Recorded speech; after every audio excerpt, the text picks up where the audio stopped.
Ladies and gentlemen, boys and girls, it's time for Podcasting is Magic again. I hope it is, at least. If it's not, I've got the wrong watch on. Hello, everyone. Hello, every pony. So we're live. Let's start off with introductions. James James McJ-Rock is the one who introduced us. It's not Mick J-Rock, it's MC, like MC Hammer. Yeah. My bad. I see. You should be able to tell because of the fedora and the sunglasses. Oh, of course. Totally pimp, dude. He's down with all his homies. I wear my sunglasses indoors and at night. So continuing introductions. Yeah, that's James. I'm Harry. I'm here all the time. Lewis is at a doctor's appointment at the moment, so to fill in we have Lyeba from We Can't Think of a Name Wednesdays, which is another show on Oatstralia. Yes. And of course our special guest, Antony C. Antony should totally look at the live stream because I have a little picture for him. I'm trying to log. I've logged into so many of these streams in the past. Like, you got, what is it, Twitch? You've got live stream, and now this is Ustream, and it's telling me that there already is an Antony C, and it's not me. I think. I don't know. It could be. You're not People the real just try Antony to- C. Yes. How do you know you're the real Antony C? Oh gosh, it's an existential nightmare. I don't know. To be honest, I don't know. I feel like we're all living in a kind of B universe that began when George Bush won the White House. Don't remind me of that. Come on, tell me this doesn't feel like a B universe. It's a B universe. Which one of us would have thought 10 years ago we'd be reviewing My Little Pony and all this stuff and Rareware was bought by Microsoft? It just went, come on. Don't remind me about the Rareware. Don't do that. James is a Facebook now Rareware fan. owns Oculus. Facebook. Who would have thought, for starters, that there'd be an Oculus? And who would have thought that we'd all be amazed at the fact that no one had got around to making an Oculus? I'm still kind of amazed that Oculus exists. I'm still kind of amazed that Facebook bought it. I'm surprised that's at the pretty amazing. price because Sony are doing the exact same thing, but it's going to cost $3,000. What? They're going to lose that war. $3,000. Lose. You can buy Well, the I'm dev kit for $300. Can anyone explain to me that the Oculus dev kit? I actually know a guy who's got one, but it's so like strange to me. It's like the dev kit, but it's not the finished Oculus. So what? He's gonna have to buy another one later? No, he's Maybe if it depends on how much money you threw at their Kickstarter, whether you got just the dev kit or you were going to get the dev kit and the full thing. you can still buy the dev kit though. That is true. Yeah. That's good. I might do that. Yes, this is Podcasting is Magic, where we sometimes talk about ponies. Later? Occasionally. Maybe. Yeah, and the main differences between the dev kit and stuff is there's more latency in the dev kit, and it's also 720p. Yeah. Also, Anthony, have you seen the lovely art done by the magnificent Kitten? Kitten kimono. No. I have not. Actually, is it in the stream? Did you put it in the stream? And this is one of those technical difficulties we should have sorted out if I'd been here. God. If you weren't 10 minutes late. Yes, that is correct. Anthony. I screen region over the picture, which is now sitting up. See, if I do this, Oh, I do this. that picture. Yes, but I also have another picture. If I move this. I see it. Podcasting is magic. Yes, Okay. I have the newer picture of Anthony, but I much prefer this picture. The old toothpastey one with the bad eyes. No, I like it. It's cute. I didn't know what I was doing. I didn't know how to draw, and I didn't have a cutie mark, so I just had to sort of sit down and squat, splay-legged to the camera. So it was like, I don't have a cutie mark either. Oh, you were blank. You're not special, Blank. Don't be mean, Anthony. Now. I'm sorry. Who are you, Lyeba? I don't know you, Lyeba. Is that Lyeba? Lyeba. Lyeba. Okay. It's not like Speedy Gonzales has gone to France. Lyeba. Hey. I met you at PonyCon. Really? Yes. Oh gosh! I was What the were person you with the doing? What were mask. you doing? Where? After the panel, I was a person wearing either a black or blue mask. Oh, that's yes. All right. Oh, how are you? I'm good. How are you?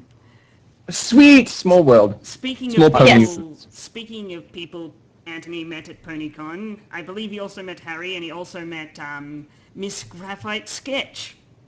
Oh my goodness, Graphite. Kaz. Yes. Harry, Hello. We didn't how's it going? We didn't meet, but I was standing like right next to you while you were talking to other people. Creepily and then staring at you You disappeared without off blinking. into the crowds. Sorry, which panel was that? Was that the mixed media panel? No, just like at the start of the first day when everyone was like lining up for the traders hall, and then Right. Georgie called you over to like come and stand in the line. Right. Yeah, Yeah. I was just there, and then you came and started to talk to people. Yes. Well, that was cool. I was entertaining Cloud Cuckoo Country at the time, and he was trying to film me entertaining him. So it was very weird. And I didn't have a guest pass at that point in the whole Oh, show. wow. So what happened was I showed up, but my friend from Tasmania, Cloud Cuckoo Country, is a great YouTube reviewer, had come over, and he didn't have any kind of guest pass at all. But I was thinking, I'm not going to leave him standing in the line. So I went out and just entertained the line. And went out there and stood with him and made some crack wise. That was funny. But that means I missed the sign up for the guest pass, so I didn't have that. But one of the vendors there, who what's her name? Carnival. Go look her up on DeviantArt. Carnival at .deviantart. Okay. More stuff I have She's to the link into one. the She was the one with the red hair. Anyway, Oh, so yeah. she made all of her friends. And I'm privileged to be called one of those. The golden people. Anyway, so she made all of her friends lanyards with their own OC on them. And I don't know if I can link it here, but anyway, so she got me an actual... So I had this lanyard which sort of like squeaked me by. The security were like, yeah, you've got a Connie lanyard. Okay, maybe you're somebody. So I got by with that. But at the same time, I'm like, gee, I've got One second, so guys. it was really freaking weird. We ironed out all that One stuff second, guys. I'm having some internet by Sunday, problems. but yeah. I love the fact that we are actually talking about people in the community, because we are going to be talking about two things. One, because I've dragged Anthony on, I thought now would be the best time, if any, to talk about fan works. In particular, his own, which would be the whole reviewing thing, which he's famous for. The other something is magic, and that is reviewing is magic. That other Totally thing. didn't rip off the name. Yeah, you ripped off my rip-off name. How dare you? So rude. Worked hard on that name. The thing is, reviewing, does it even count as fan stuff? Because it's sort of like, yeah, it helps if you are a fan, but you don't have to. You don't have to be a fan. So it's kind of like this weird nexus, of this weird negative zone where you're not Still quite kind a of fun fan. stuff. I say You get to hate it a lot. by fan work, I mean made by a fan of the community for the community, or for people. I'd say it's who fan work. Yeah, I'd definitely say it's fan work, because it's made by a fan of the show. To be fair, on the topic of is reviewing fan work, you could do any of the like music or art or anything, even if you're not a fan. Yeah, like Ken Ashcorp. Anyone know Ken Ashcorp? No. Yes. Yes. Yeah, there you His go. music. Yeah, He's good. touch fluffy tail, man. Yeah, he used to be a fan, but he's sort of like, forget this franchise. But he made a couple of he did the 20% Cooler song. Oh my goodness, yes. Yes, and so like he used to be like he made that as a thank you to Lauren Faust for making a good show, and but he's sort of cooled off now, so it's like yeah, whatever. And it's a great way of getting exposure, I think, is to do like if you're a musician on YouTube or whatever, you can get some great exposure by doing some fan work for like a popular show like this. And then fans of that show will come and find your stuff and check out your other stuff. come and find you. I mean, we're still talking about Ken Ashcorp, aren't we? He hasn't gone away. Mm-hmm. I'm sorry, just Mr. to make- Ashmore. Yes? Just to make sure, your Twitter is, which we will once again link in the description of this YouTube video, is is at Antony C, correct? Your Twitter. And what? Huh? Is your Twitter at Antony How dare C? you blaspheme my name? Oh, yes. Oh, let's have a look here. Antony C, that's Antony Cannon. Yeah, at Antony Cannon, Okay. I think. Yeah. Is that So canon? that's twitter.com/Antony Cannon. Not canon. Antony Cannon is canon. You can make so many canon jokes, especially since you're a reviewer. Let's Yeah, I not. grew up with it. I'm the big gun. Let's I do mean, the smart I- thing and bring up my Twitter, and I'll search for you. 50% of maybe the I should time I put- tell people my name and it's like, okay, so that's Antony Kenner. Oh no, it's not. It's Mike. That's- Anthony Kenner. no, it's Antony Cannon. Big gun. Sorry. Moving on.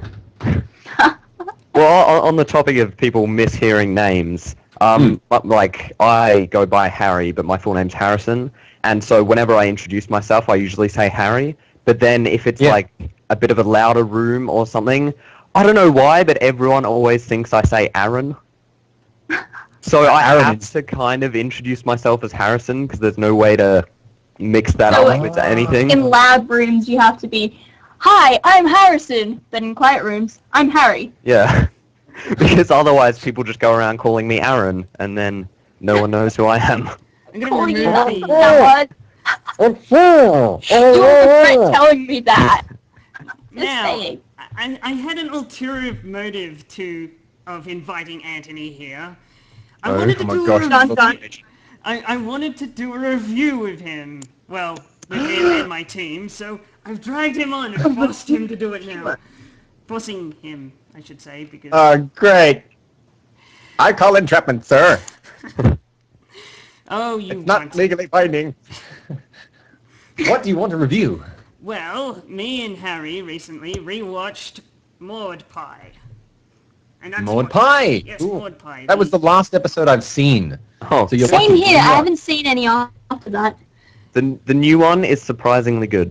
That's all I'll say. Okay, I'm glad to hear that because It's I like haven't been impressed with strangely enough, it's written by the same guy who wrote Simple Ways and Castlemania, and those were both average episodes, but this one I really enjoyed. And all I have to say is somehow Dave Polsky is becoming my favorite writer. Hmm. Oh, He did last week's the there. the Sweetie Belle one. He's been doing You get too many Pinkie Pies, you know. Yes. That water is muddied.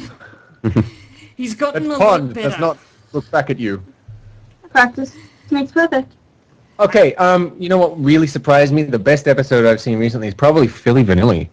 Yes. Oh yeah, that one was decent. The pony tones. Because, you know, continuity. They called back the poison joke. How cool was that? I know, And that one was pretty good. And I and like the song. And I was so happy for Peter New that he actually got to sing more. He got to say more lines than Was he singing in that?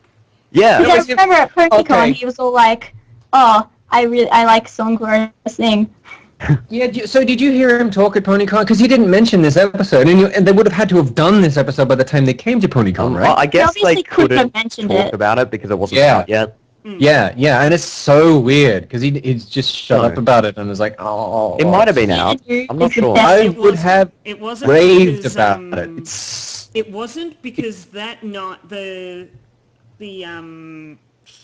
Saturday night, the Sunday morning for us, ever, the cheese sandwich, Pinky Pride was coming out, and heaps of people watched it online Right. at the con at the hotel. Everyone was like piling Excited. into rooms. They were literally piling into rooms, 10 or so people piling into one room, jumping on this tiny laptop and watching it. But I did a smart thing and went to the thing and then stayed up late at night and then watched it on YouTube, because we Australians don't get to watch them live. We have to pirate them. Well, some People people watch watch them them live. They stay up till 2 a.m. It's and still watch them. pirating. Yeah, I'm saying live as in live on TV. Yeah. Does it count as Because- pirating if you're watching like another country's television? Like you're watching their television live, like on a I stream or think something. technically it does. Technically, It does it technically is. count. Well, it Because you're watching the commercials. It's just American stuff that you can't buy. Because Isn't it's in it a also live paid stream, TV? that would only count as one viewer. So even if there's thousands of people there, the like TV system doesn't count it as having thousands. And you would just hate to be like a television executive in this day and age, wouldn't you? I mean, it's like, but I don't know where our demographic is. They got grown-up guys watching a pony show. I don't know anymore. I quit, and he just jumps out a window. Yeah. That's my little life. scenario. That's what I imagine that all American TV network executives are like right now. Of course. Just little old middle-aged they're just- balding guys who grew up in like the 70s, and they're just, when everything was nice and easy and everyone had to just sit there and shut up and watch it, and there was no such thing as video cassette recorders or DVDs or internets or downloadable live media. They could just control everything, and now it's all out there There for was free. no And it's, internet. They're just constantly And it lost used and to be- confused. That was And it used to be the boys watched G.I. Joe and the girls watched My Little Pony. just shut up and fit your stereotypes, people. It's really interesting that we're talking about this now, because this morning, the newest episode of Elements of Brony came out, Yay! and I watched the Yes! first part. Yes. oh my gosh, how good is it? It's It's. I'm loving it. Zip it. I haven't watched it yet. okay. I haven't either. Am I allowed to? No, I'm not allowed to say I love it, do I? No, it sucks. It's terrible because I'm in it. No, no, Sucks. say you Yeah, love it. you were terrible in it. Be Everyone else was honest. great. I hated you. I was great. Everyone else. No. You guys kill me. Will you guys kill me if I say you don't know what it is? What? She doesn't What's know. what do we do? What it is? She It- doesn't Did I know. miss something? It's like a series of videos where big kind of analytical names in the fandom discuss different aspects right, yeah. of the fandom. Ah, okay. Like, for instance, Oh, how we someone- found the fandom, which we've already gone over. Someone get her a link because we've got to see. You got to see it. It's very, very good. Neil X. I believe Uh, you is can it- get a link in the description of the YouTube video for the playlist, if there is a playlist. If not, I'll link episode 1. Let's watch it live right now. No, that's... No, No, that probably won't be a good It's not idea. the purpose of the show. Yes. And we want to be promoting... Well, I say promoting. We want to be doing our own content. Yes. Yes. Even though we're talking about other people's content. Our own original Talking about content. others' content is our Speaking content. of other people's content, the art Hmm. of Antony is done by Lethal Aurora Mage, if I'm remembering correctly. And Yeah. saying Guys. her name correctly. Lethal Aurora Mage. Yeah, she's a sweetheart. She's a Lithuanian sweetheart, and living in Britain. And she's just a fantastic artist. And she sent me something today, I think it was. Yeah, or was it yesterday? I can't remember. Anyway, what's her DeviantArt page there, James? Do you have it? It is... It's the- I should be able to link it in the chat, or at least link it in Definitely. the... Yes, I do have it. I have it on me now. Uh, I did some planning. Lethal Aurora Mage is one word. .deviantart. Fantastic artist, and she did all my art for the Pinkie Pie, all of it, but most of the art and the title card and everything for the Too Many Pinkie Pies. I've got to do this. Oh my gosh, there are ads. Ads! I There are just- ads on the Ustream. Yes, see, I do not promote ad blocker, but sometimes I just go, turn it on. But you can turn it off for certain things, like I turn it off for YouTube, but I keep it on for stuff like Ustream, where they throw ads at you every 5 minutes. And such. 'Cause I want to watch a live stream in its entirety. I don't want to have ads spoiling it. Or if not, I want to be able to go and throw money at people to go, okay, here's money, now I don't get ads. Like they have on Twitch. We tried to do that with we had a disaster with that with the whole I did with Rachel. We did the Return of Discord, or was the one where he got sick, and we're trying to find a stream of the show, and every single live stream had like interstitial ads. I was like, come on, guys, it's a pony show. John Delancey is cool. I was actually one of the insane Australians up at that time along with you. watching the live stream. I had you guys on low and the actual show loud and booming. It was. Now you can watch it. Holy cow! So, okay, now I didn't meet Harry. I met. Who did I meet? Lyeba. Lyeba. Yes, sorry. You didn't meet me. I just stared at you creepily from a Show your distance. Unblinkingly.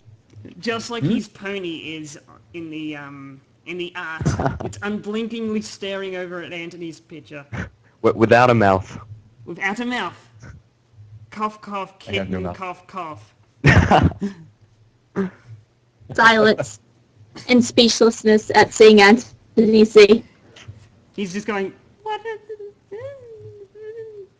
Doing the trying to not fanboy over here, but quietly is fanboying in his head. The good thing is, like, no offense to you, Anthony, but I'm not like a huge follower of your stuff. What I've seen, I've enjoyed, and you know, I thought it'd be good to chat to you because of the elements of brony. Yep. Ladies and gentlemen, that's technical difficulties. It's all right, Harry. You can treat me like a normal person. If we ever meet, it's Fight Club, man. We'll get out there. We don't speak of the pony show. I planned, this is going to sound really weird to people who don't know me, but I planned 3 showdowns to go at PonyCon. 3 showdowns. 3. You're gonna go and beat up Andrea. You backed Why? out. What have you got against You Andrea? backed out. I did not back out. You did. Okay, you technically I chicken. backed out. I can just take you from the call anytime I like, Lyeba. Oh, rude. Just saying. He kind of But you still backed out. Don't try to silence me. You backed out. So, fan content and stuff. Yes, Are we going to talk about... We should We're going to talk about that first, or are we going to talk about... definitely talk about some of the analysts, and since Antony knows so many of them, I think I'm going to start with one that I found recently, and I now am a massive fan of, and well, not fan, a massive viewer of, because I don't like the word fan. Fan is derivative of fanatic, so Yeah. The newest. I say newest, but he's probably been doing this for a very, very long time, and that's not Mr., he's got an honorific, Dr. Wolf. Dr. Wolf. Hey! Never heard of him. I just did something with him. Oh, you did too, didn't you? The A&Y Pony. yes, the The Fallout thing. Equestria. The Fallout Equestria thing. Yes, That we you haven't finished. we reviewed what little of... Which you haven't finished yet. Yeah. No, I haven't. I haven't finished it. So that made it really weird. I'm like, hey, A&Y, are you sure you want my opinion? He's like, yes, I do very much. I want your opinion very much. It will be good. I haven't finished. I want your sexy voice on my show, and we'll talk about how this cartoon universe has screwed you up. And just sit down here, lie down on my sofa, and bleed your heart to me through the microphone, and yeah. I still find it we'll make amusing. good, and we'll entertain the people, and then we'll go conquer the world. I still find it amusing how deeply we analyze a children's show. And a show that's based yeah. around selling toys. And that one thing I hate is when people say this was a bad episode because they added a new character that was made solely to make toys. The whole thing is based on making toys. The show is made to sell toys. You can't get annoyed at something that's added to sell toys. Because that's not the sole purpose. It's the main purpose, but it's not the sole purpose. Yeah. It's the main purpose, but that's why I'm saying you can't get mad at Hasbro for saying, hey, can you add, we want you to add this new character. Hey, we want you to make Queen Celestia a princess. That's what they actually did. Yeah, they did. They thought it'd appeal more to little girls. Princess Well, Sunbutt. which is a good point. All hail Princess Sunbutt. May she grow butt wings instead. Hey! The butt wings. Oh my goodness, the butt wings. Was it with the season 3 butt wings, was it? Yes. Okay, does everyone know what about the season 3 butt wings? I don't. You don't I know don't either. Okay. This is the best thing Chris D'Elissola ever pulled up on his show. Go subscribe to him, by the way, he's cool. Yeah, he pulled up, he's just trying to review season 3. I think it was the season 3 box set or something, and but he's like, oh, this is really great. The box is great. The cover art is great because he reviews physical media, right? Mhm. But I have this question, and he pulls up. He goes a close up on Twilight, who dominates half the box. And her art graphic is like the layers are mislayered. So the wing layer is behind the rump layer. So the things are growing out of her bum. It's great. It's great. I would have forgiven everything. Too many Pinkie Pies. Forget it. The Crystal Empire.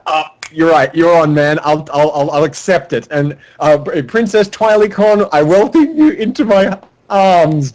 If only you'd keep the butt wings. It was glorious. It's an official work of art where I guess it makes the plot fly. No, break out of her bum. It's great. Really, Lyeba? Really? No. What? I'm What did sorry. I've been I said I guess it makes the plot fly. I've been misquoted for my plot quotes too many times that it's just become my thing. That's glorious. Oh, okay then. Thank you for that. Moving on. Moving on, trying to at least. Why? Okay, I'm gonna find this season 3 picture. I've got to find this picture. Season 3 DVD. There it is. Okay. It looks like I might be in luck. Google, don't fail me now. Yeah, there it is. There it frickin' is. Oh, it's glorious. I don't know if I can. I don't know, Davey. Can I get this to you somehow so you can put it on in the streams for the peoples? Yes, link me it in the Skype chat and I will make a screen region and share it with the world. Oh, do it. Do it. Right. There it is. There it is. It's glorious. And it's coming like right out of her. Like, it's just wrong, man. Okay, I find it Beautiful. funny. Earlier today I had no idea how to use XSplit and now I'm a master of it. So I'm going to just put it You're the over master. you. I'm gonna... Pretty easy to use. Right, why Well, you know what? That's what the M stands for, right? Master of Ceremonies, MC, J-Rock. Yeah. Yes, there we go. He's the MC of XSplit. There we go. I'll put it Oh my gosh. I'll put it over Behold. Lyba's over. And the best part of it was on Aficionados Chris. The picture. He just says it so matter of factly. Like he does normally reviews and he doesn't script much. He just talks about what he thinks and he just sort of says, and it's great and it looks good and it's a good DVD. But why the heck does Twilight Sparkle have wings growing out of her butt? And then she just shows it to the camera and I cracked up. It's glorious. So you'd think that someone would have checked this because it's such a big thing, and no, it's not. It's look at the picture. It's like, what is it? It's like it's a quarter of an. It looks to me like an 18th of the width of the page, right? Yeah, it is such a small error, and yet it means so much. In a moment I will get the full picture because at the moment I'm highlighting the butt wings. So I'll get another screen region going. But this one will If someone asked you a week ago if you would be saying those exact words, what would you say? Yes, I'm highlighting the butt wings. I'm on the internet talking to thousands of people and I'm highlighting the butt wings. It's obviously done on purpose, guys, because it's representing the flying part of the show. I'm just going to continuously. How far our story soar. You watch it for this purpose, people. I love it. Multiple times a week, I just sit and think to myself, I've reached a point in my life where this is what I'm doing. I've now reached a point in my life where I'm on a live stream talking about butt wings. The highlight of your life ain't getting better than this. Told me at PonyCon AU, even then, that I will be in a podcast with Antony C, and 2 other people that I've met through Mr. Golden Microphone, the creator of Oatstralia. Our Lord and Master. Australia. Yes, our Lord and Master, our Overlord and Gracious Emperor. And talking about butt wings. Yeah, that guy who buggered off on my media panel.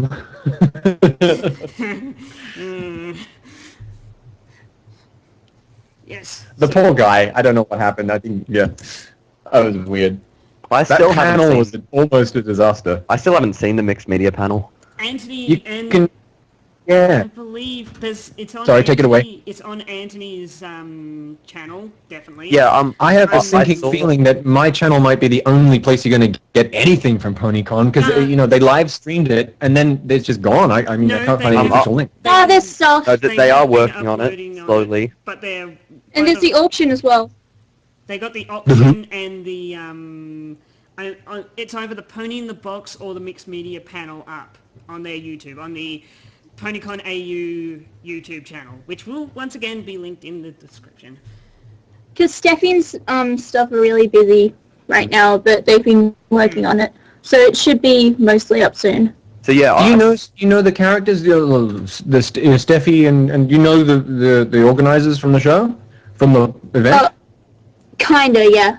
I know. Kinda, sorta. No. Like, Do you know Tony?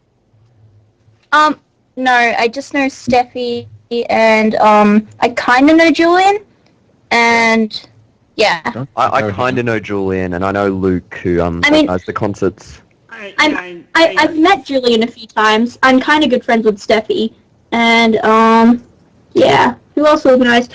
Oh yeah, I was one of the volunteers, so I was kind of involved in setting stuff up, but yeah. I was the guy Cool. who was running around PonyCon like a headless chicken wearing a vest.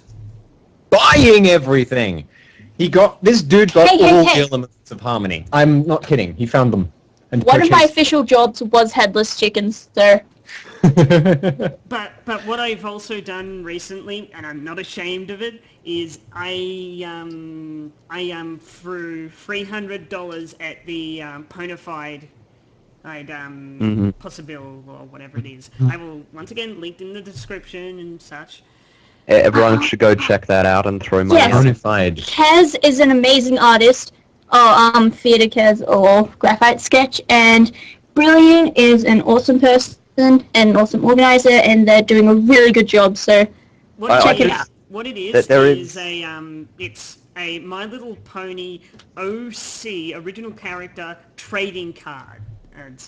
So there will be a MC J-Rock pony going around their world, maybe the world, definitely Australia. And And they're they gonna, Dominating made it. they're going to be doing the first deck they're going to make is going to be a deck of 45 cards, and they're not 45, 54 cards. And they're going to have different rarities and such, and they're going to be doing even more and more. And maybe, eventually, Tumblr ponies and celebrity ponies, like Mr. Antony C here. They're really cool. I've got all the ones that have been released so far, except for the amended downloads, because the original downloads had a missing N. They're And that also- they made an ad for it to, advertise it, of course. And there's one bit in it. I mean, it's all. I it's haven't all seen funny, it yet. the But there's best one bit in line- it where Graphite Let's is spoil. like, or Kez is talking as like her OC Graphite, and then she says, "Oh yeah, all of the art is done by the really awesome artist, Fia de Kez," and just looks into the camera like, "Yeah, that's me." And then the best line that will ever be uttered by a Draconic West ever, even best thing ever. So the lovely Miss Chaos, it's the voice actor for Miss Chaos, whatever you want to call her. She says the line, and you should. They're talking about you should definitely throw some money at us. And her character says, because we all need big decks. Sorry, my internet's stuffed up. I just What? Because We all need big decks. need big decks, as in... Who doesn't love a big deck? Oh, A big deck. Yes, deck. Oh no, that's like that horrible decking advertisement from New Zealand. Yep. And The you gotta the type good barely pad political one. when you're polishing your deck. Ugh. anyway, Yeah. So back to fan Hang on, content. sorry. Well, So this is for- fan content. We're talking about Yeah. fan content. True. yes. but I believe we were going to talk about Antony's stuff and analysis in general. So, Antony, I don't know if you've talked about this before at some point, but how did you get into doing analysis? How did I get into analysis? I was already doing analysis through the guise of my little bunny character. I don't know if you've ever seen my shows and whatnot. You've got little Negative Nelly. I made this little bunny character, sort of got really angry one day and decided to start railing on some people's artwork. And then I made the bunny say I hate your art. And then I felt really guilty about using their art. And then I talked to the people who made the art, and they said, "That was great, dude. You should do more." So okay, great. So I kept doing that for a while, and then came. What was it? Like I poured a lot of energy into that, and then came that one episode of MLP. Come on, Flim Flam Brothers, Yes. the Super Speedy Cider Squeezy 6000. That one episode. There'd been a couple of episodes that have made me sort of go, what the, just sort of left me wondering what on earth they were doing, and I was sort of sitting on the fence up to that point. And then this one episode, it was a complete mess, and it was just a disaster. And I made a review about it. I started writing out what was wrong with it point by point, trying to figure out how the heck did they not see they had a golden opportunity. And I could see the writers falling into every single trope that they were, they wanted to have the bad guys, that they wanted to, our stalwart heroes of purity to thwart somehow. But at every point, the good guys and their mawkish virtue were sort of naively ignoring the possibilities of advancement, and ultimately they end up thwarting the bad guys by being mawkishly virtuous to the point where they did themselves in the eye. They run these bad guys out of town, when really the only badness they had was that they were perhaps a bit greedy. And so they end up, ultimately, the ultimate irony of it is that through the power of friendship, they run these guys out of town when these guys had a solution to their problems that could have been solved with, by teaching them the value of friendship. And I'm sitting there thinking, okay, that just happened. And then the end of the moral, I don't know if you remember that episode, the moral of the end of that episode was, "Dear Princess Celestia," says Applejack, forwarded to her episode, I didn't learn anything. I was right all along. And it's like, no, you freaking weren't. The same problem that you had is still there. Next year, you're going to be in exactly the same situation. And Slow and Steady didn't win the race. The race was won when you got your friends to cheat for you. To come and it's like, and your solution was right there. Granny Smith almost sort of coyly admits that their product is as good as theirs, even though it's made by machinery and not done the traditional way. Your solution was right there, and you ran them out of town because you're all idiots. And so that was the straw that broke the camel's back. And I figured I have so much to say. And it's personal to me at this point that you just took something that was really, really dynamic and good and fun, like this new pony phenomenon, and you took a dump on it. You turned it back into the cancerous sort of horribleness of previous generations of My Little Pony. You can't do this to me, so I couldn't be the bunny this time, and there was too much work, and it was personal to me, so I sat there in front of my camera and did like the things I don't like about the Flim Flam Brothers episode of My Little Pony, and the review still stands. You can go and watch it, and I level out every single problem I have, and I all itemized it, and there you have it. And from that moment on, it just became this sort of roller coaster of doing that, basically, and then again you and did the again. silly thing of saying, "Put what I should do next time in the description." Oh, damn it, yes. Oh, yeah, at the end of that. But that was fun. And so I got a bunch of questions and people, I figured, yeah, you know what, I'll make myself seem important by pretending I have a lot of people asking me questions. So then the next video I started making that and got halfway through it. And at that point, I realized that, what happened was Canterlot Wedding. The Canterlot Season 2 finale happened. And that was so bad. It wasn't that bad.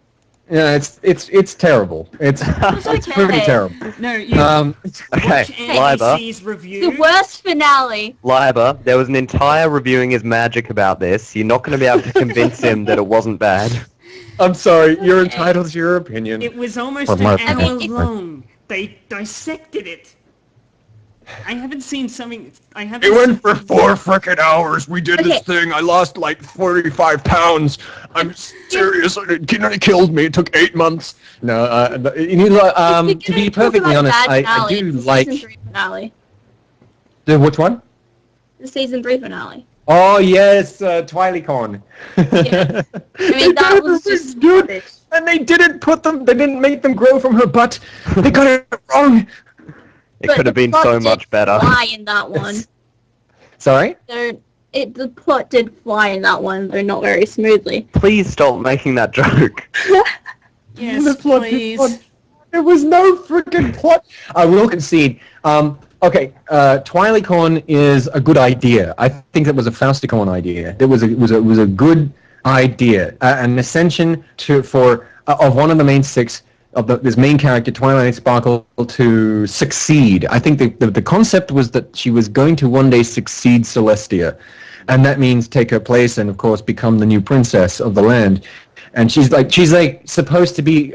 She is literally halfway between night and day. She's Twilight, and therefore the perfect unity of the two, right? So her responsibilities will supersede the old princesses, or some sort of destiny of that kind. So that's a good idea. I like it. But the thing is, and I'm really going to have to make my next Reviewing is Magic on this. I've been gearing up to do this for a long time, and to talk exactly about what that means, which is a great concept. But in that finale, they didn't execute it in any meaningful way. There was just simply no meaning behind any of the setup that they had. That was like the elements break, or she says she starts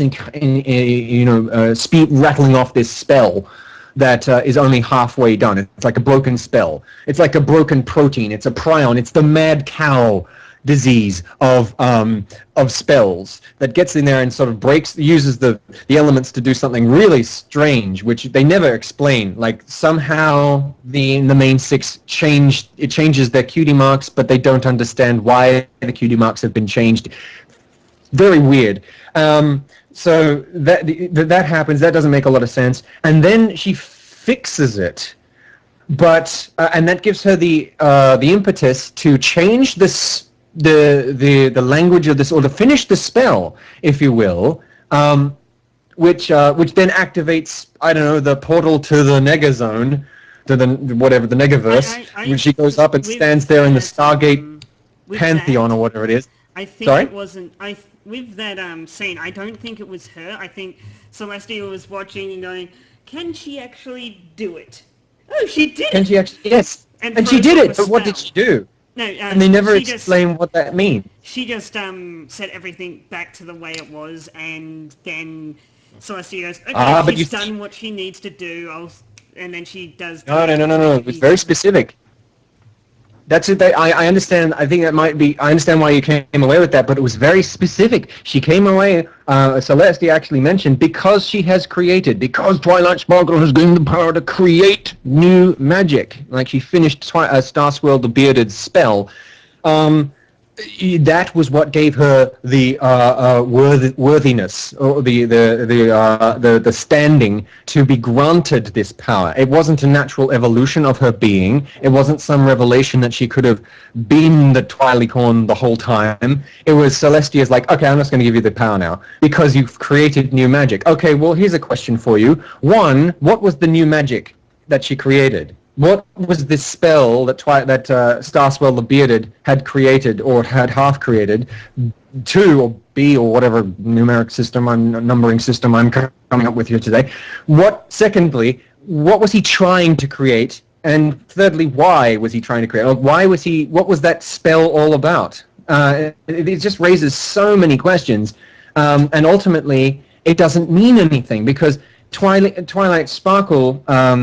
It came up with that independently of what happened in the episode. Sure, she seemed to know her friends well enough to help them get their cutie marks back, but then as a matter of complete what the F, this is a moment in a review, I'd have a whole bunch of question marks at the bottom, she suddenly has this inspiration to finish Starswirl the Bearded spell, and is like, she recites the rest of the incantation, and what does it mean? I'm completely flabbergasted. I have no idea. And if you read the spell as one spell, what does it accomplish? Is it a spell even anymore? It doesn't do anything. Halfway through the spell, it will turn your friends, if you happen to be in close proximity, into swapping their cutie marks around, and then if you recite the rest of the spell, it will do question mark.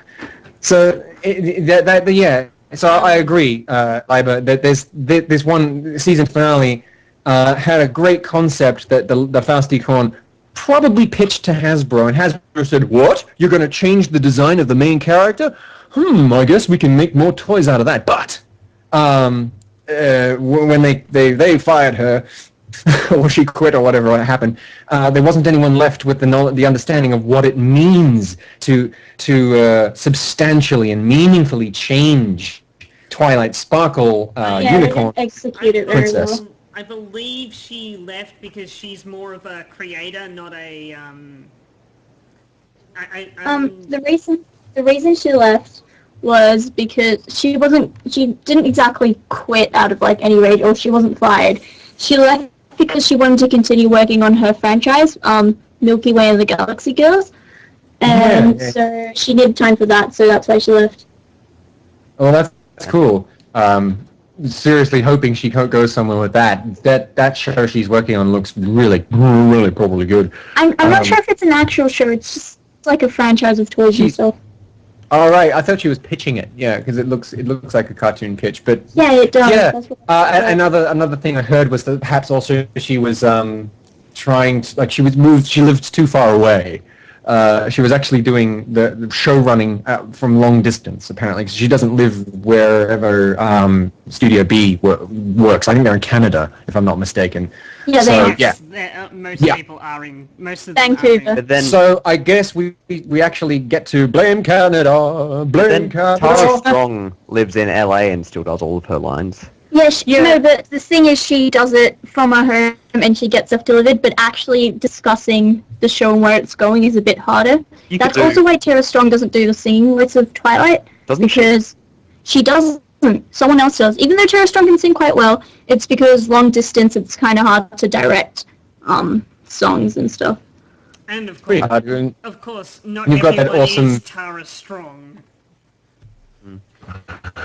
Just quickly, She's strong by name, strong by nature. Just quickly, KR Keezer just said in the chat that maybe the spell, the weird Star Swirl one, messed around with the elements of harmony. So maybe Star Swirl was just trying to harness them or do something with them in some way. Right. So that just good. I mean, I guess we can say that's a good hypothesis. But the thing is, well, why did Celestia use that as a litmus test or solution to that particular spell as some sort of litmus test for whether or not Twilight Sparkle is worthy to become an Alicon? And do you think that Celestia would have had a solution for it if Twilight hadn't been able to fix it? Right. She would have had to have. But the thing is, the solution to that, remember, the solution to that spell, or the completion of that spell, didn't have anything to do with Twilight Sparkle. I mean, it did have something to do with Twilight Sparkle being worthy of being an Alicon, apparently, for reasons that that aren't clear to me. But remember, it wasn't it didn't have anything to do with what Twilight Sparkle was doing. See, the spell, she rattles off half the spell, trying to figure out what it is. The elements wake up and switcheroo her friend's cutie marks, right?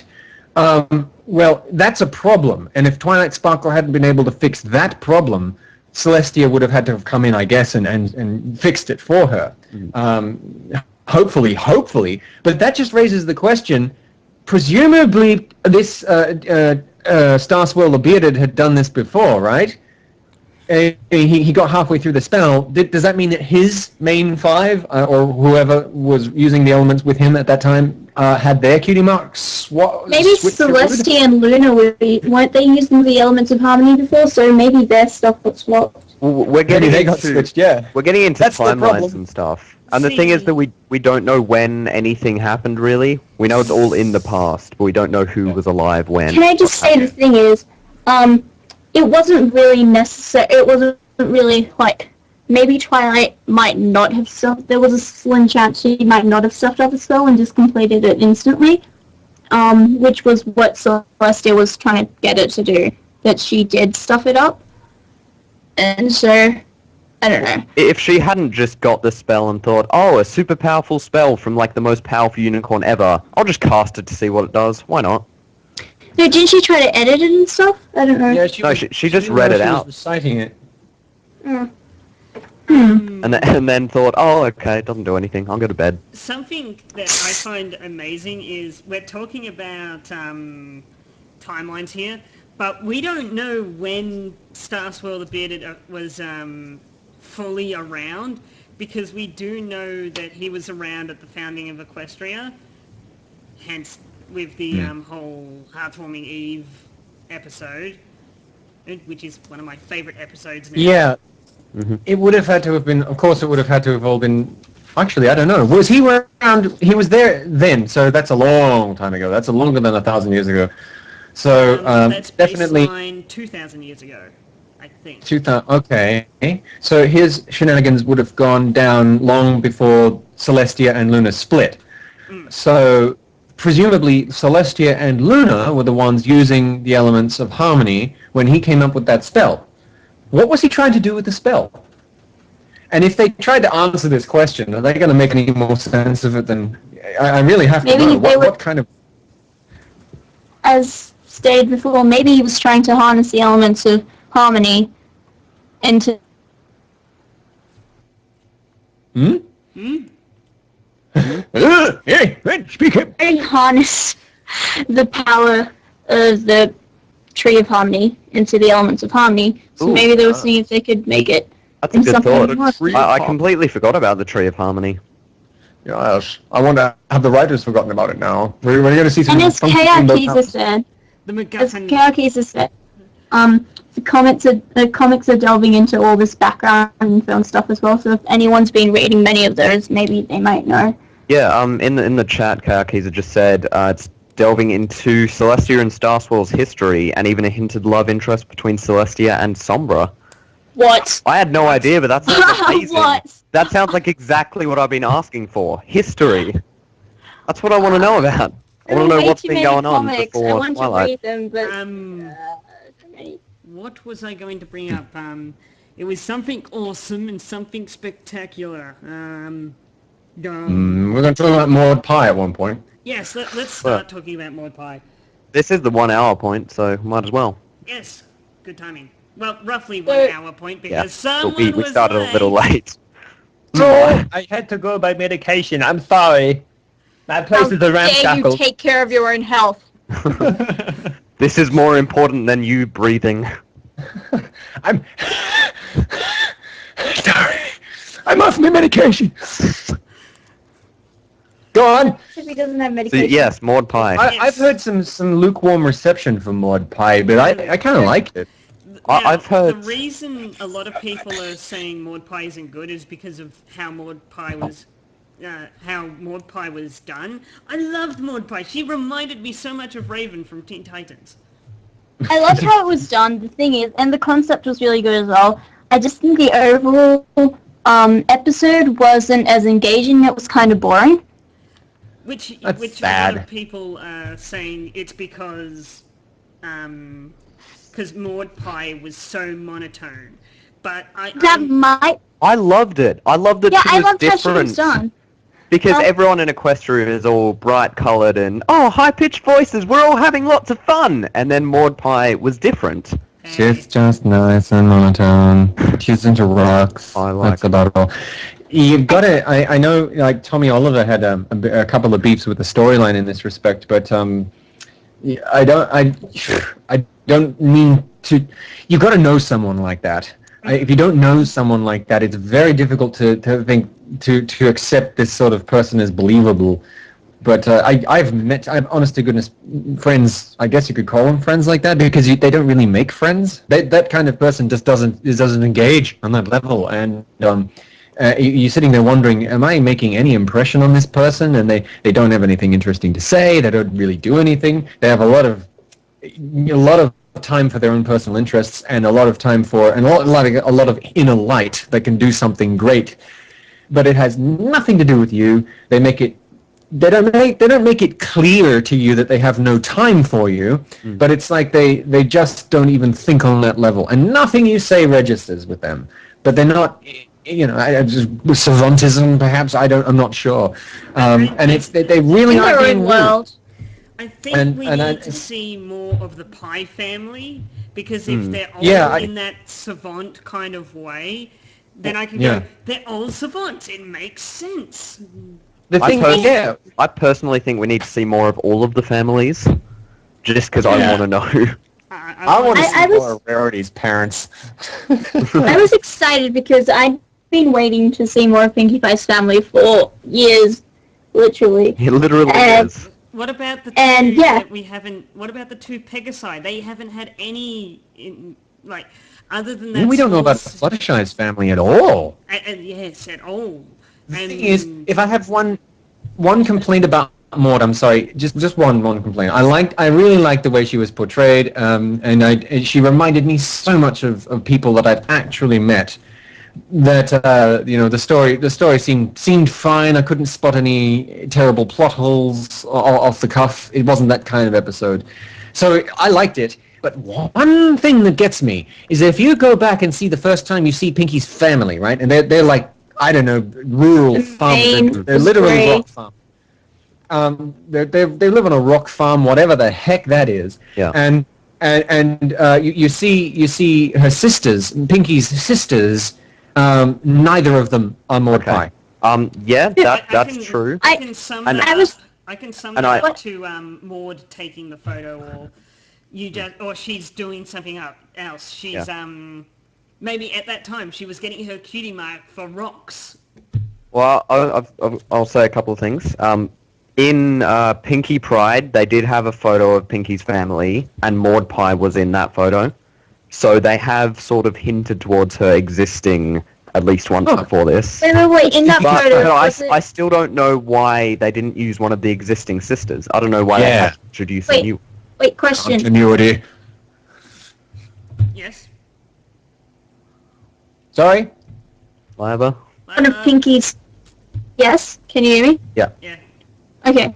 Was Maud Pie one of the two existing sisters in the photo? No. So there were 3 of Pinkie's sisters in the photo? Yes. There were 2 in the original episode where they introduced. Yeah, I know, but in the photo, how many? In the new photo, there were all 3 sisters. Oh, okay. Because I just assumed Maud Pie was one of the smaller ones, except she dyed her hair or something. Yeah. So what? No, she actually has. She's a third sister. That makes. Wow. Okay, that makes sense. Because she looks almost exactly like.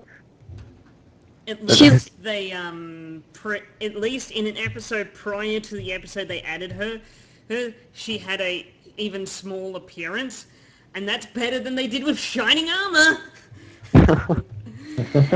Yes, I have parents and a brother. I'm never going to contact them ever, and then complain that we're not best friends anymore. Okay, then. There's the family photo, James. If you want to put that in the stream. Yeah, I'll get to that in a second. Let me get it up. Otherwise, good episode, I think. It's no Pony Tones episode. Yeah, I loved Maud, just in general. And there's Maud. I was talking to someone else about the episode just after it came out, and they had the theory that because Maud reminded them so much of someone that they knew, they had the theory that Maud is somewhere on the autistic spectrum, and so she just doesn't relate with most people. Is she the one with the purple hair? I'm looking at this picture. You got to get it up there, James. Yeah, I'm working. Yeah, purple hair. Yeah, purple hair. I'm using Lewis's face as the where we put pictures. I just honestly assumed she was the pony with the light grey hair. Or darker grey, and then light grey, and then she just dyed her rain or something for some reason. Something I would like to point out that almost all 3 of the of Pinkie's sisters have eyeliner and eyeshadow. Mm. They're all goth, man. All life is despair. This Can you rock just is imagine, was just like Pinky like art. bullied or something for being different because she's pink and all the others are grey? She reminds me of... Bullied by who? From, She lived with her family on a rock farm. And her family maybe was she was, pretty... Kiza says maybe she was raised by griffins. She was raised by... How does that change how she appears? The griffins make people pink? Apparently. I think, this yeah, entire they're referring time, to she's been Maud's covered not being in- the original photo. In this whole time, she hasn't been pink. She's just been covered in pink paint. She just She's like the tries with Joker, her. Krusty the She Clown. wanted to be different. Any of you seen that Spliced episode where... Any of you seen Spliced? Yeah. That cartoon? That episode where Perry gets painted pink and then everyone loves him and then this hamster goes up to Entree and he's like, everyone's pink on the inside and shaves some of his fur and he's pink on the inside. I don't remember just- that. No, you don't. It was really weird. Speaking of kids shows, I got reminded of a old Australian TV show which the Australians will remember, Ferals, the puppet show. Oh my goodness, yes. I feel like Ferals. I feel like I'm just too young to have seen that when I was a kid. I watched Feral TV, but not the original Ferals. I'm pretty sure I was- I watched both, actually. I'm pretty sure I was just like a couple of years late. I'm only like a year older than you, Harry. Yeah, well, I also I watched miss, other things. I watched Hey Arnold. I miss something from my childhood, which I wish they'd bring back, and that's Who Dares Win. Who dares win? That old Oh, that show. Yeah, I was thinking about that recently. I was thinking, you remember the test when they made people $50 recite the alphabet backwards. I would so ace that. ZYXWVUTSRQPONLMN. Oh, hang on. What?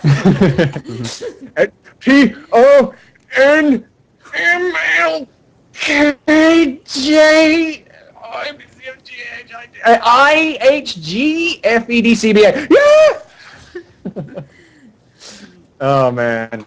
See, do you remember the one where they tried to get people to rip a phone book in half? Oh yeah. That was that, and he tries to break it. Like he motions to them like, "Here, now rip this phone book in half. You want $50 and he motions to them like they have to break it across the spine, like right across every single page. And everybody tries, and it's like, no, I'm sorry, no one got it. And he says it's really easy, and then he takes it and folds it. He opens it up to exactly the center, and just rips the spine straight down the middle vertically. Just tears the spine, and it's like, there you are, ripped it in half. And oh, you dastardly fool. Anyway, that's not ponies. So Lyeba unfortunately has to go off and save the planet and fight space monsters or whatever. Shall we wrap it up then? I think we might keep talking because we're on a roll. Yeah, we're on a roll, and we can continue talking about Maud Pie. But Lyeba, thanks for joining us and filling in No Lewis. problemo. Thanks for having me on your show. Yes, It won't be you're the always same without welcome. you. And you guys are always welcome on our show as well. See you all and enjoy your talking about Maud Pie. Yes, see you next Goodbye. It was nice to talk to you again, Anthony. Yes! Live long and prosper. Wrong show. Oh, darn it. I've got a funny story about that actually. Shoot. Okay, so I've never really watched Star Trek. I don't think I've ever seen an episode, and I haven't seen any of the movies. Dude. I know, slander. No, dude.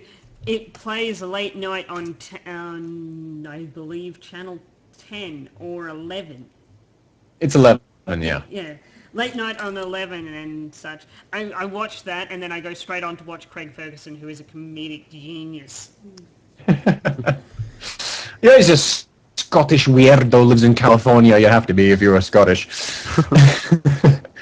Yeah, no, it's on like in the day as well. Like they show it twice during the day. Right. So that's Next Generation. But you got to see, like, if you watched Elements of Brony, then the like elements of Brony 3. Neil X very surprisingly opens with an excerpt from an interview with Nichelle Nichols, who played Uhura on the original TOS, like the original series, and it's like she talks about what that show meant, and because she was like one of the first black people on TV in a regular format, being a professional person, and it meant so much. And she met Dr. King, and Dr. King is saying, "Hey, you can't quit. You've got to stay on this show. You have no idea. You don't know what you mean to us." And she's like, "This is my leader. I have to." And it dawned on her what great work she was doing, and it's difficult to try and recreate the kind of impact that the original series of Star Trek had. But when you look at it in that context, you realize what it meant. It meant such big things. You had Asian people and black people on TV being professional in North America at that time. It just didn't happen. And Gene Roddenberry was trying to break down walls. And you had the helmsman was this guy Chekhov. This was during the Cold War, the height of the Cold War. Oh. So Gene Roddenberry said, no. In our future, it's going to be perfect, and we're not going to be at war with Russia ever again. We're going to have complete peace and harmony, so we're all flying out there, and helmsman's going to be a Rusky with a thick Russian accent, and no one bats an eye. And everyone said, yep, that's the future we want. And that's the thing. And, speaking of certain fandoms, Star Trek, cough, cough, Nelly, cough, cough, Into Darkness, cough, cough, waiting for it still. Oh, no. No. I don't think I can do any better. Well, how can I really do any better than Confused Matthew? If you've never seen Confused Matthew, he's another reviewer, and he does every sort of movie. Go and watch his Matrix sequels reviews, if nothing else. They're incredible. Because I can figure out one reason. Because he is not Why? a cartoon rabbit. He's not a cartoon. No, he's not a cartoon rabbit. But cartoon rabbits, see, take a lot of time to animate. And my secret confession, I haven't seen Into Darkness. I haven't seen that. You I haven't seen it. It is terrible.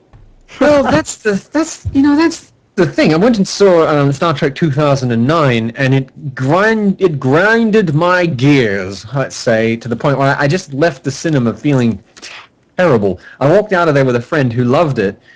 He loved it as a good action movie, right? And I'm thinking, like, I've just got to shut up. I can't say anything. The next words out of my mouth, if I'm forced to talk about this movie, are going to be some sort of unholy, vitriolic, acidic diatribe that's going to make him feel bad, so I got to shut up. And I'm like, and he turns to me and says enthusiastically, "So what did you think?" And I'm like, "Oh, you don't want to know what I think." He's like, "Oh yes, I do." So that's how I really started reviewing the cartoon bunny. But that's what was it? I wouldn't say good. A bad movie. It's a good action movie, but it does the unholy sin of trying to fix a movie. Well, trying to redo a movie that didn't need to be redone. What's that? Into Darkness? Yes.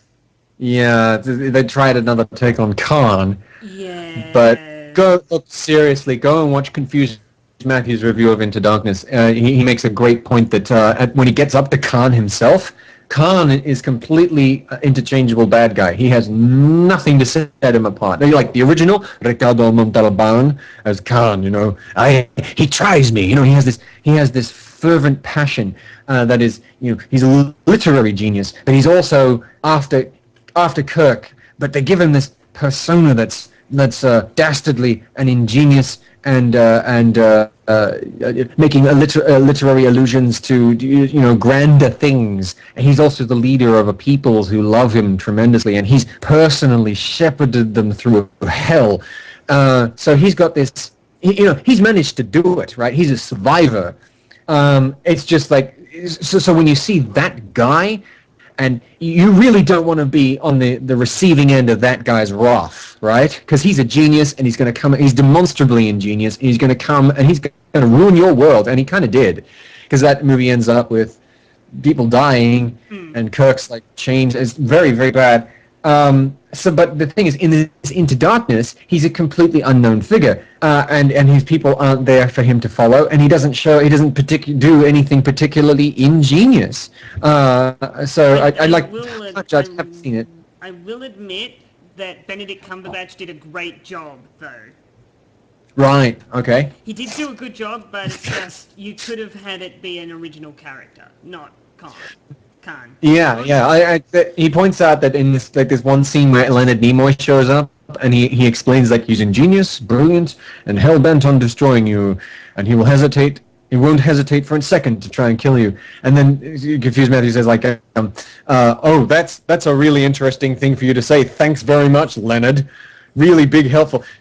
And then he shows a picture of Darth Vader with the exact same voiceover. He's ingenious, brilliant, hell bent on destroying you, and you're really stuffed if he won't hesitate to kill you in a second. And then he shows a picture of like Loki from the Avengers. He's brilliant, ingenious, and he won't hesitate to kill you in an instant.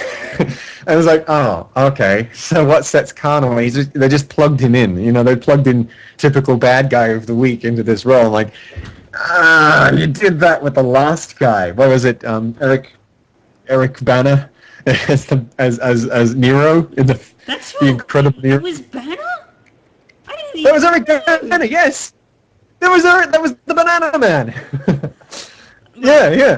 That was the joke, dude. He played the Incredible Hulk, and he looks angry. The Incredible Nero. And he's green. Anyway.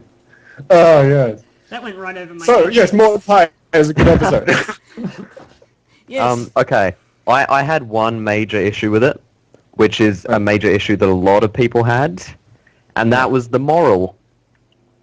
Oh, yes. That they went in the direction, and they kind of said it, that, it would have been a really great moral, that even if you are friends with someone, that doesn't mean that you're going to be instantly friends with their friends. And that's fine. You're not just going to be friends with everyone. I honestly like the moral they went with, that I'll be friends with a friend of yours because as me and your other friend both have a similar bond in that we like this person. On the level of the Pony Show, it's a bit higher because they more or less do love Pinkie Pie. I think both of them, Pinkie Pie's friends and her sister. So I actually have been in that position before. But they didn't say, you can get along and kind of spend time with your friend's friend. They went all the way to the end and they said, oh, okay, well, we're both friends with Pinkie Pie. We're instantly going to be best friends forever. No, they stated that... They clearly stated that we may not be best friends, but we're going to be friends because we both care very deeply for Pinkie Pie. But that's not a reason to have like an emotional connection with someone. They don't really have anything in common, or the things they do have in common, they interpret in completely different ways. So the only thing they've got is Pinkie. Yeah, and that's I guess it's like mutually respect, like agree to disagree. Oh, I don't get along with you, but at least we both got Pinkie, Yeah, but that doesn't mean that you're going to be friends with the person. It just means that, like... I can relate to that. I know I've got friends like that. People I know who I could never really consider friends because they just don't seem to respond to me at all. But we share mutual friends, and I think Digibrony said exactly the same thing. He's got a clique of people who it's very difficult to introduce new people to because they got their own thing going. Yeah. I've got a really bad habit where I watch like analysis and then I just kind of repeat it because I agree with it.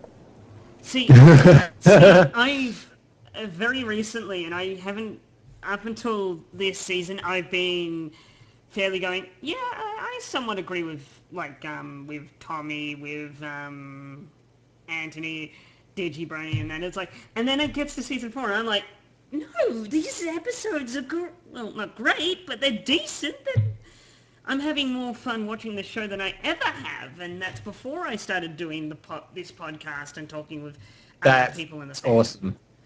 I like that. That's awesome. I was Something talking like Maud Pie comes along, and I'm like, not Maud Pie. The Ponytones comes along, and I'm like, that's made it good again. I love it. want more Ponytones. I really do.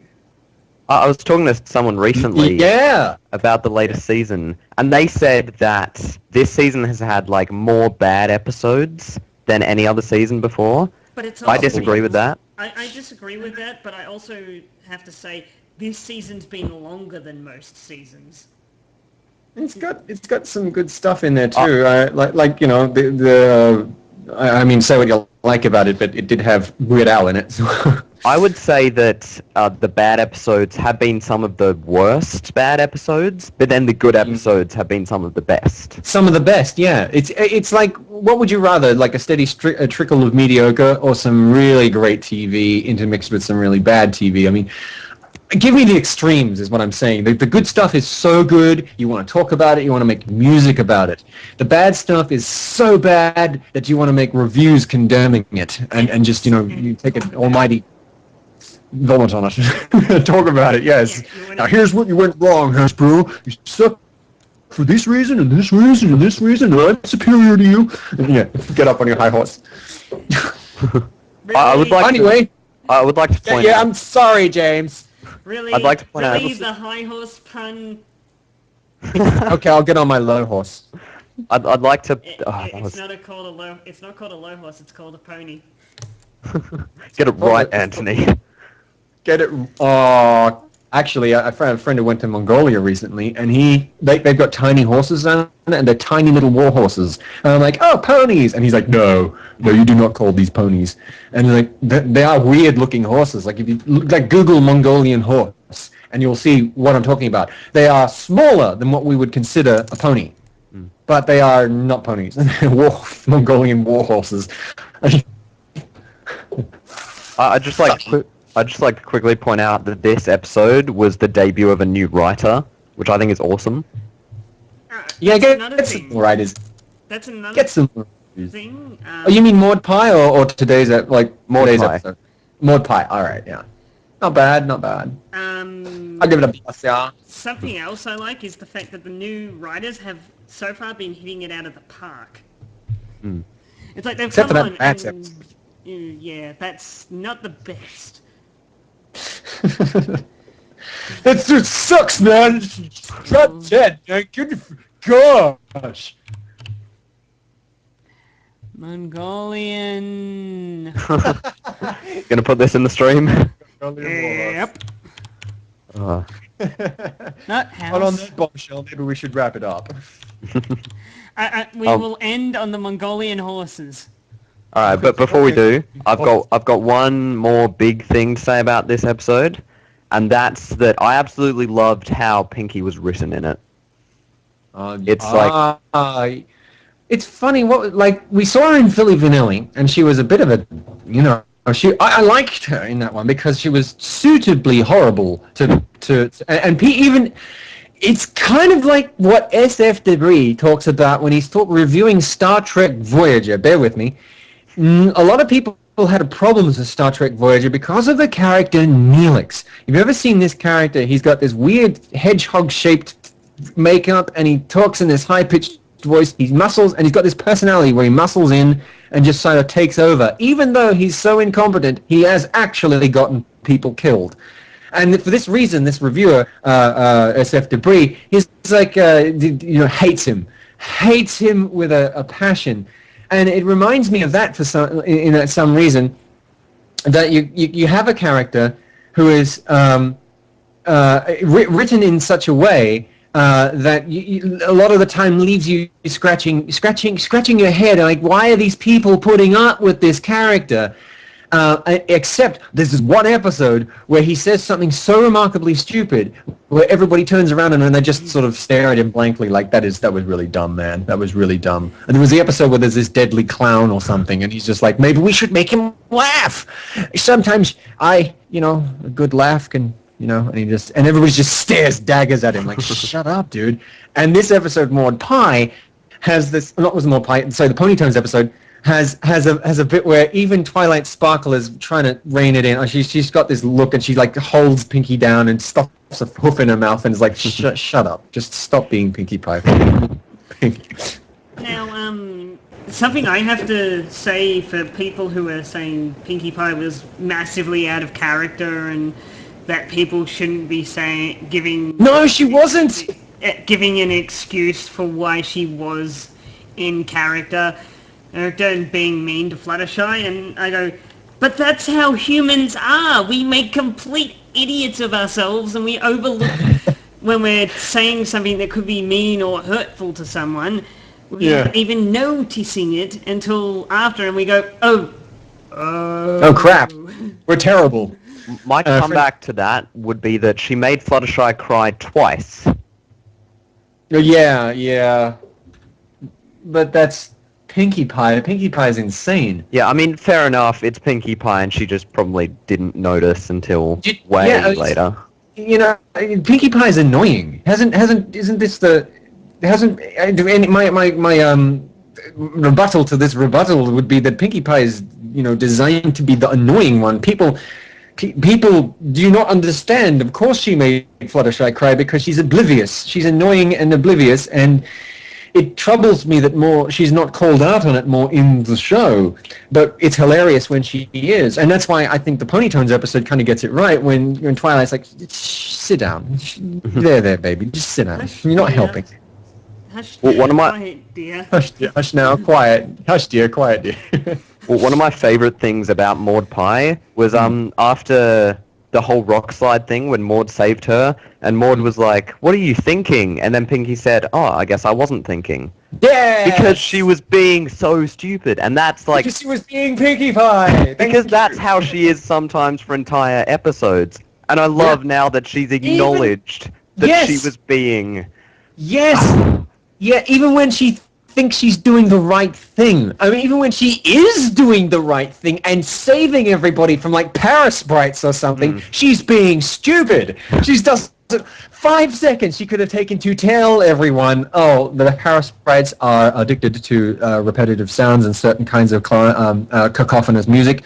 So I'm just assembling all the instruments to try and lead them out of the city like Pied Piper of Hamelin style. And if you want to help me, then that's the solution to all our problems, and that's the end of the story. But no, she's an idiot. Although thanks to the Pony Show and Weird Al, I now love poker and want to learn the accordion. I can't. I still got to get me a Twinkie dog. For some reason, I want cheese. I think of him, and all I want is cheese. Now I want a cheese. Now I really want a cheese sandwich because I haven't had one. I really want a cheese. I know. I'm gonna get on that bombshell. I'm gonna get a cheese sandwich. And that is the end of. That's it. That's the end of the podcast. Sorry, boys and girls. Thank you very much. You've been fabulous. We are ending on the fact that me and Anthony are going to go make cheese sandwiches now. Booyah. Yes. Thanks for inviting me. Oh, you're always welcome. Yeah, good chatting to you. Yes, you too, sir. May the horse be with you.